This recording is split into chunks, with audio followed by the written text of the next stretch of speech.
Okay, so what's up, cyberspace? Real quick, my name is Sherman. This is Pointing Out Politicians. Right now, we're going to talk about Cynthia A. Johnson. Cynthia is a senator in Michigan, out of Detroit, and she was the one that was kind of been a little bit disruptive during the hearings in Michigan regarding the possible fraudulent activities in regards to the counting of the ballots. Before we go there, I'm going to show you that clip. But I want to give you a little something to put Cynthia in a little bit of a better context. This is where you kind of get an idea of the personality behind the individual in the clip. So I'm going to go ahead and roll that now so you can hear Cynthia speaking. You can get a better idea of where Cynthia is coming from. So here we go. Trump supporters, let me say this to you. I don't necessarily blame you. I blame the leadership who has done you wrong. That's who I blame. I'm good. I'm okay. I'm not worried. I'm not going underground. I'm not changing my fucking phone number. I ain't doing none of that. But we're going to change some shit that's been going on in the city of Detroit. Things that have happened to our people in our community. Oh yes. The Biden and Harris administration owes the city of Detroit. Oh yes. I put my life on the line for not only the Democratic Party, the Republican Party, the city of Detroit. I put my life on the line for justice, for democracy. And mind you, I never called anyone out of their names, of course, unless they're liars or dumbasses. Okay, so now that we know a little bit more about Cynthia and where she's coming from, she's obviously very passionate about what's going on. Let's take a look at the clip and maybe we'll have a better idea of where she's coming from. So let's go ahead and roll that clip now. Representative C.A. Johnson. Thank you, Mr. Chair. Mr. Chair, please indulge me. As a woman from the city of Detroit, a woman who has lived, I'm talking about me now, who has lived in the city of Detroit all of my 62 years. And having spoken with many, and by the way, thank you, having spoken with many people who worked the TCF or TFC. TCF. All right, let's let Representative Johnson continue. And please get to your question, Representative. I will. So my question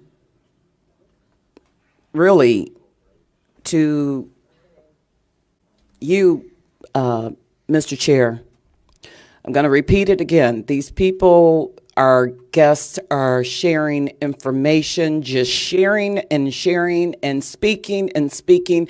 No one is under oath. The world is watching us right now, and the world is watching right now, and there are one person after another who's testifying or who's making allegations, because that's exactly what they are, allegations of wrongdoing in the city of Detroit. I wonder, and I'm going to ask you the question, did you see any cameras at the TCF Center? All right, so. And Representative, I just want to remind you, I think it was the purpose of today's hearing to hear from people across Michigan who witnessed things at the TCF Center. That's why we're here. Well, here, and I'm not going to argue with you about that. Okay, so they're here, but they're taking so much time, and I see no Detroiters. There is one Detroiter. Stop that. Please continue, Representative. And there is one Detroiter, but I have many emails. Since there's no one who you have in this room to represent Detroiters, except a couple of us in this room, I have emails from Detroiters. We've taken, what, 2 Representative, hours? Did you have a question? I'm willing. Please stop yelling. We People need in the to- audience, let me handle this. Representative, listen, we've had hearings in the past, as you know. We'll have more hearings. Today, we've invited Mr. Giuliani, and Mr. Giuliani has brought forward witnesses that he says have firsthand knowledge of fraud. That's what we are doing today. And you wanna if talk we about other want to hearings, find out if, please let me finish. yes. All right. So if you want to do other hearings, we're doing more hearings. But today we're here to hear from these people. So do you have a question for these witnesses? No, ma'am? I have some concerns, All right. Well, many we're- concerns, and I want to just I'm gonna share rule with you out of order. what All right? the Out concerns of order. Do you have a are. point of order? I'm sorry. Do you have a point of order? Yes. What is your point of order? Point of order is to have them under oath. You're out of order. As I've said, this is something that is not done here in this state. It's really only. It may not be done under the state, but you're allowing people to come in here and lie, and I know they're lying. Representative, you are out of order. I've indulged you, but you're out of order, and we're going to move on.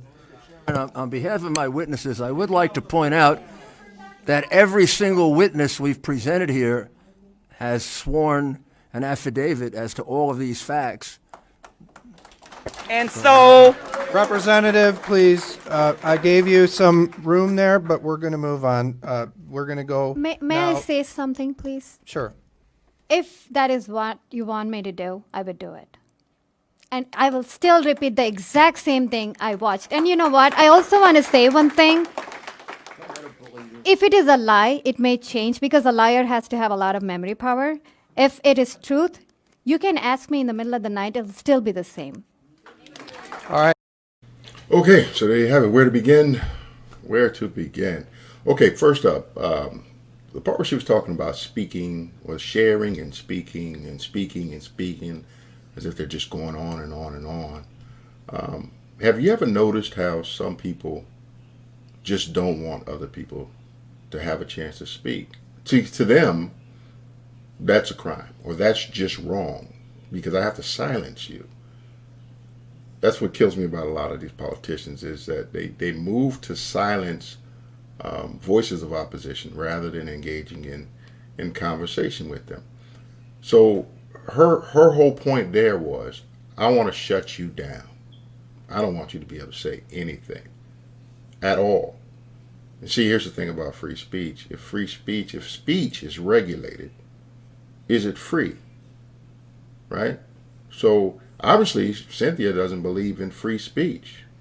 She thinks that if she disagrees or if somebody has an opposing view, we should be able to make them be quiet at any point. Moving right along, she talks about allegations, and she says that's what they are, allegations. That's exactly what they are. That's the whole point.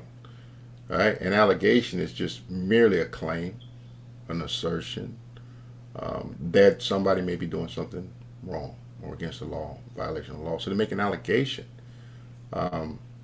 What's wrong with that? That was the whole purpose of the hearing, was to put forth those allegations. She made a reference later on about being under oath. Well, everybody there was on sworn affidavits. But moving right along, she asked a question. Did you see any cameras? What does that have to do with anything? What does a camera being in a room have to do with what I see with my own eyes?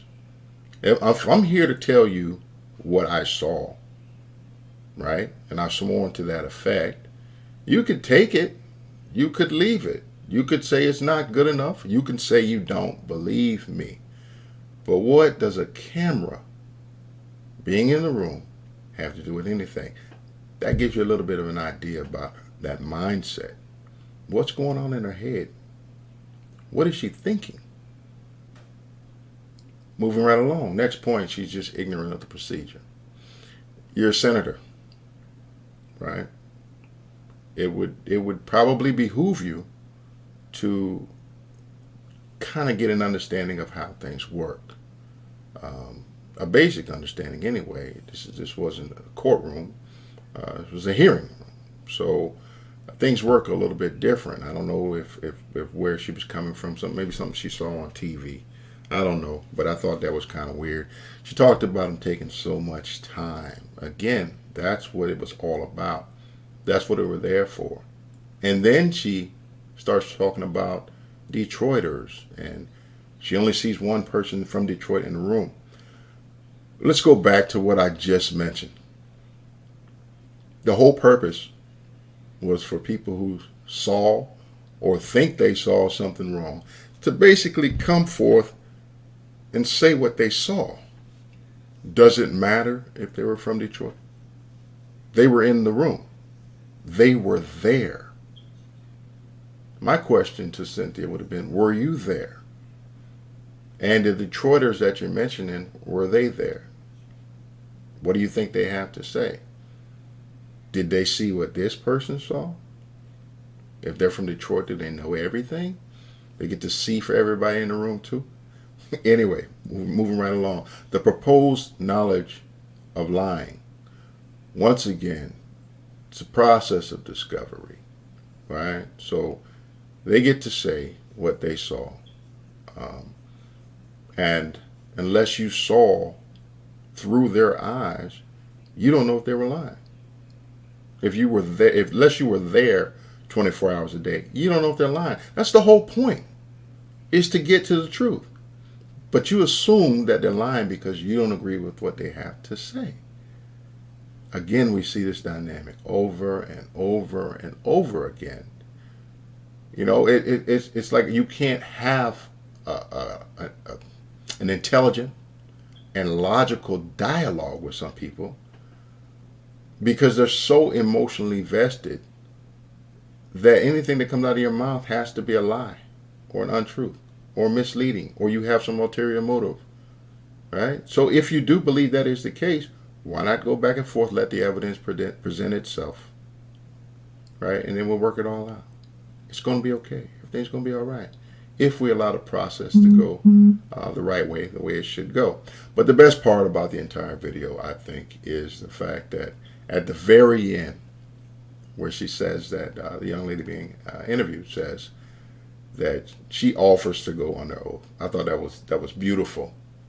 It was powerful and it was beautiful. She says something very important. See, the truth doesn't change. When you lie, you have to remember the lie. It takes a lot of work, a lot of effort. She said she didn't have that problem. You can wake up in the middle of the night and ask her, because the truth is the truth. I thought that was beautiful. I almost got a tear in my eye when that happened. I was like, that was lovely. But a question, a parting question that I want to ask, when she said that the Biden-Harris administration owes Detroit, I'd love to hear that clarified. I don't know exactly what she meant by that, but I'd love for her to clarify that position. You know, when she put her life on the line and everything like that. I'd like to know in what way she did that. That would be beautiful. I think it'd be a good story to hear, and it might help me grow as a person. I don't know. But on that note, I just want to offer my comments at the end there. Hope you enjoyed the video. If you like some of the content I'm going to be putting out, or the direction that it's going in, make sure you subscribe to the channel. If you think somebody else might enjoy being exposed to the information in the video, make sure you share it with them. So like, share, and in any case, whether you agree or disagree, I'm pretty sure there's a lot of people out there that don't disagree with anything or don't agree with anything I had to say from my personal perspective, or they've got some problems with the issue, whatnot. Just comment below. Whether you agree or disagree, it's all good. That's how we have a conversation. But on that note, thanks for stopping in. Take care. Peace.